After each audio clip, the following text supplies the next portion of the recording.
chapter number 8, second PUC, chapter number 8, applications of integrals. This weightage is 3 plus 5, 8 marks. Very easy chapter and we have very less questions also. In this chapter we have only 2 exercises, around 20 questions and 10 example, only 30 problems. And this chapter weightage is 8 marks, 3 plus 5, 8 marks, and very easy chapter. Okay. Already integrations, already we finished the integrations.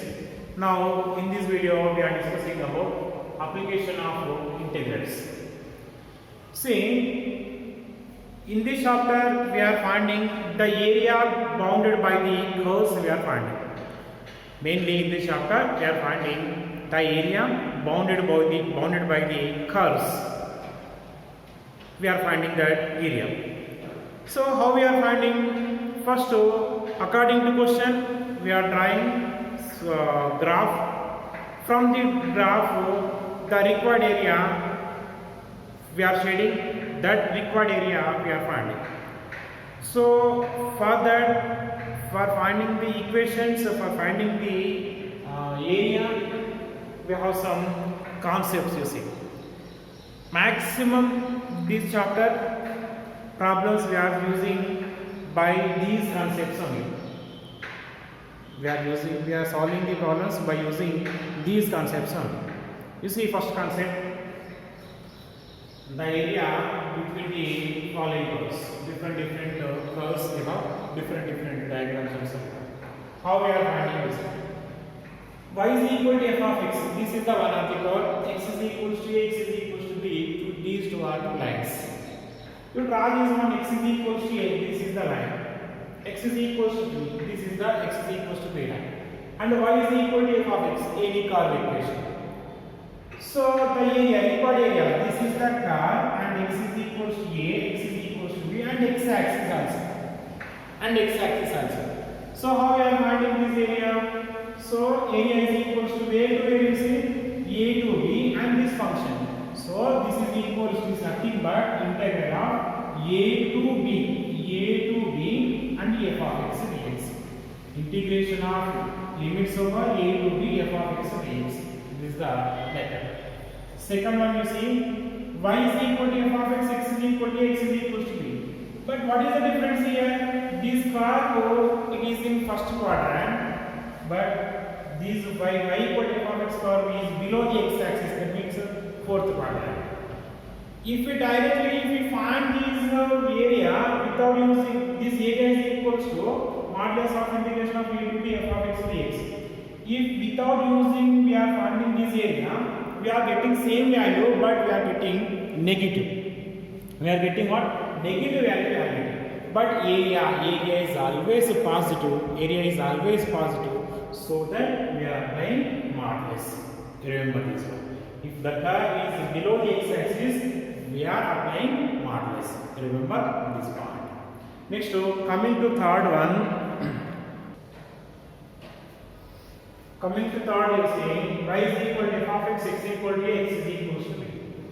So, what is the difference? You see, y is not y is equal to f of x. X is equal to f of y. This is x is equal to f of y. If the function is like that, for example, x is equal to y square plus 2y plus 3 is there. So at the time, this is x is equal to we have, x is equal to f of x we have. How we are finding this thing? X is equal to f of y and y is equal to a, y is equal to b. Y is equal to a and y is equal to b. This is y is equal to a line, this is y equal to b line, this is x is equal to f of y curve. So these area is equal to integration of a to b f of y dy. Integration of a to b f of y dy. See the difference. Here x is y equal to f of x. Here x is equal to f of y. So the limits are changed only, but here variable is different. Here limits are same, but what we are changing? Variable. Okay. Next, fourth one. Fourth one, y is equals to f of x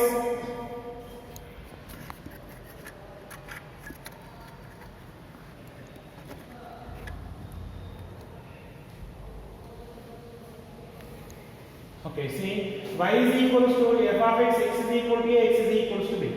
But this curve, you see, this curve y equal to f of x, x equal to a, x equal to b. This curve, you see, this curve is intersecting x-axis at the point c comma 0. In between the interval a to b, this curve is intersecting the x-axis at c comma 0. At c comma 0, then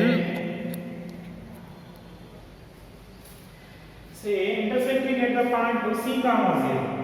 So this interval you divide into two, because here this area A1 is the above the x-axis, area A2 is the below the x-axis. If we use direct formula integration of a to b f of x dx, we are not getting exact value, because you see here we are getting positive, here we are getting negative, then the area required area we are getting some less value. So that this interval a to c, a to b interval you divide in the point c. Then you take the interval a to c and c to b. Then you add them. Then we are getting same answer. Okay? How you see? Integrate a is equals to a1 plus a2. A is equals to a1 plus a2. A1 area is limits over a to c is there. A to c function, which function? Y equal to f of x function only. So integration of a to c f of x dx. A to c f of x dx. Plus this is the below the x-axis. Below, if it is below the x-axis, what we are writing? We are applying modulus. So you apply modulus. What is the interval here? C to b. So integral of c to b. Which function? Same function y equal to f of x function only. Y equal to f of this is f of x into dx. You see the complete answer is integral a to c f of x dx plus modulus of integration of c to b f of x dx. Okay. Next to fifth one, y equal to f of x, y equal to g of x, x is equal to a, x is equal to b. See the difference? Here two curves are there. Two curves. We have here two curves. So at that time how we are finding this? This is y equal to f of x curve, upper curve. Lower curve is y equal to g of x curve. And this given lines, what are the given lines? X is equal to a, x is equal to. What is the required area?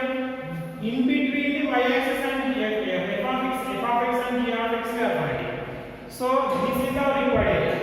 So how we are finding? You see, upper curve minus lower curve. Upper curve minus lower curve is the function. So limits over a to b. So integration of a to b f of x minus g of x dx. F of x minus g of x dx. By mistake, if we write g of x minus f of x, we are getting negative value. So you observe the graph, then you apply. Which is the upper, which is the lower? Upper minus lower. So that is our function. Next you take that intervals. Okay, this is the area. Next sixth one, y equal to f of x, y equal to g of x, x equal to a, x is equal to b. So this is already been discussed, but here you see y equal to f of x and y equal to g of x, they are intersecting at the point c. You see, this is the one curve, this is the other, but those are intersecting at the point c. Those are intersecting at the point c. So we are getting some, if we apply same direct value, a to b f of x minus g of x. So what we are getting is here we are getting, if we write direct f of x minus g of x, so here you see this is the upper curve, which is g of x is the upper curve, f of x is the lower curve. If we write f of x minus g of x, we are getting some negative value. So the required area also here not correct. So you observe this, which is upper, which is lower. Here g of x is upper curve, f of x is lower curve. In which interval? A to c. So integration of a to c, g of x minus f of x dx plus integration of c to b f of x minus g of x dx. So like this we are finding that interval. Okay, so by using these 6 methods, we are finding the intervals, we are finding the areas in this chapter. So once you remember these all the concepts, then problems are very easy from this chapter. Okay.